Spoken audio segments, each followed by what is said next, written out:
I'm Lynn Calder, I'm the CEO of Ineos Grenadier, and I'm here with Robb Report.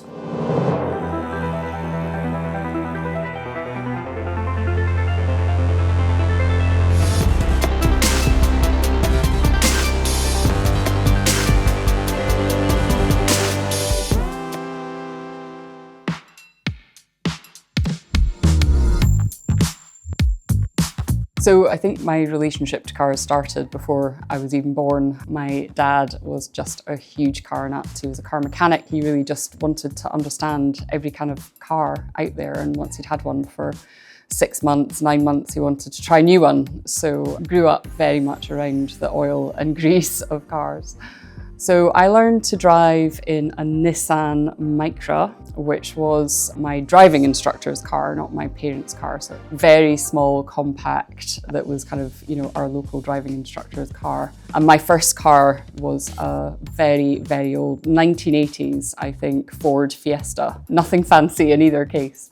First nice car I bought myself was an Audi. I bought a TT, but also had an RS4. So this is when I started to personally get really into cars and performance cars. Quite like driving. I've always really liked driving. I think it started with freedom for me. I lived in a really small town in Scotland, and to see my friends, to do anything fun and exciting, you had to kind of get out. I own 3 cars now. I have my Grenadier, of course, which I bought. It's not kind of, a company sort of, you must drive this car. I bought it because I love it. So that's my main car. I have a Mini and I have a Porsche GT4 RS. I think as time has gone on, I've discovered that I really like speed. I really like to drive quite fast, which is a really fun thing to do. It's still exceedingly steep. Ineos is at its core a petrochemicals and energy company, and to go into something like this and understand the complexity of supply chains, understand the complexity of a market that is at a really tough point actually for the whole industry sector globally. I think Ineos as well is historically a business-to-business company. They sell to other businesses, and we don't have a huge amount of experience in brand and building a brand from the ground up. So yeah, the experience has been extremely steep, but I think it's safe to say we're all loving every minute. Yeah, so the Grenadier is a combustion engine car in the US. It's for sale in gas form. It's a 6-cylinder, 3-litre gas engine. We're looking at other powertrain options. I think it's important that we provide a mix of solutions for consumers. In some other markets, we also sell diesel. We launched an exterior reveal of the Fusilier last year, which is our new vehicle, and that would come in hybrid form as well as battery electric. So yeah, we're kind of aiming to provide a choice to consumers. I don't believe the future is EV. I believe that the future being singularly EV is too simplistic an answer to what is actually a really complex problem. It doesn't solve everything for everyone. And until we solve everything for everyone, we're not going to have a single solution. So I think the solution is not to pick one technology and just say that is the solution. I think our biggest accomplishment in Ineos Automotive so far is during such a short period of time, we've kind of brought something that was an idea in a pub. Well, let's do this crazy thing because there's a gap in the market for really serious off-roaders now, to engineering it, to buying a plant to manufacture it, to building a supply chain of 2,400 components to build this car, to launching it in 50 markets around the world, to building a network of dealer partners that provide sales and service for us, to getting more than 30,000 Grenadiers on the road and really building a community of Grenadier owners. It just seems to me sometimes when I look at what we've achieved, a crazy amount to have done in such a short period of time.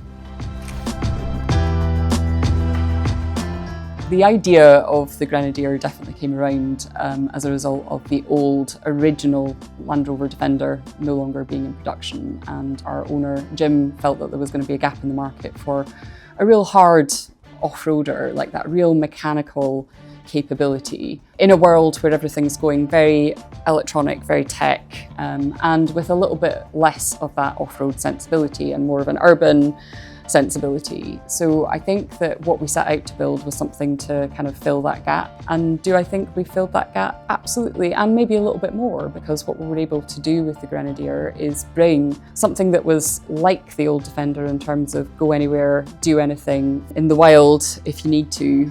But I think we've bought it with better reliability and much more modern refinement. When you build a new car, you've got the ability to make it more comfortable, smoother. We've put a really nice engine in it. We've put some really nice seats with a nice seating position in it. You know, you're comfortable when you're driving the Grenadier. I think we stack up and a little bit more. The Grenadier customer is really ranging everything from, real utilitarian that's using the vehicle with every part of its being, with every bell and whistle that we've put on it to make it the most capable off-roader on the road. And these are people who know more about the car than we do sometimes, I think. They really know it inside and out. They have learned it. They use it in anger all the time. And they've, typically put quite a lot of accessories on it. They've really made it a very unique vehicle for themselves. All the way through to the, person that's going to use it at the weekend sometimes, all the way through to the mum that's taking her kids to school. Like, we've really kind of started to branch into that real lifestyle market. I'm really excited to say that there's quite a lot of women buying them now as well, which is, really personal thing for me, seeing more women behind the wheel. To come up with the biggest setback would mean I'd have to choose from quite a long list. Because I think we've brought this vehicle to market during potentially, when I think about COVID to, the supply chain crisis that came around as a result of that, to the semiconductor shortage, to regulatory uncertainty around powertrain, particularly in Europe, driving some quite difficult decisions for car manufacturers in Europe and how we sell, to now a trade war between Europe and the US, which a couple of years ago we would never have foreseen. So, we are a car company that's got its manufacturing in France and its biggest sales market in the US. So this year has been really quite tumultuous on that front. I think we're glad to say that, there's clarity around that now, and, we're seeing a return to consumer confidence as a result of that. But yeah, it has felt like setback after setback after setback.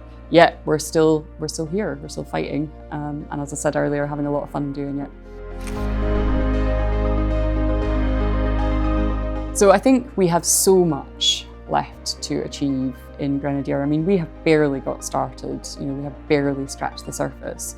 We've done a lot in our 7 years, and I think we're extremely proud of what we've achieved with the Grenadier. But we want to be a manufacturer of automobiles globally with, several model lines and one that's around for decades to come. And that means being sustainable from a business perspective and making sure that what you have built is sustainable from a profitability perspective. And it means bringing products to the market that continue to kind of, I think, surprise and delight. In a world where, I think automobiles are becoming quite, they're almost like sort of appliances. We've kind of forgotten how to have fun behind the wheel of a car. I think, we've got very used to A to B, lots of tech, almost doing all of the driving for us. And I think that we want to continue bringing cars to the market that you have to drive them and you have a lot of fun doing it.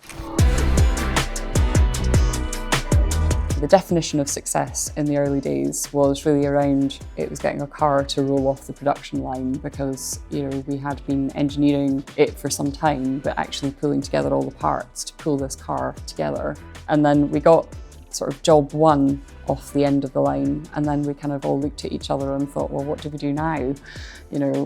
So pulling together the supply chain and actually getting the line up and running in the very early days was a really big challenge, and that became the definition of success. If we can achieve that, we've done it. But of course, that's only a stepping stone to the next thing that you have to do. So I think that the definition of success is always expanding right now. And as we sit here today, the definition of success for me is profitability, ensuring that all of our customers have the best possible product in their hands that needs the least intervention from us from a service perspective.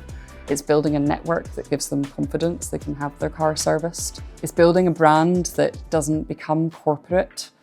We want to always have that accessibility with our customers, have them know they can contact us and that we're listening.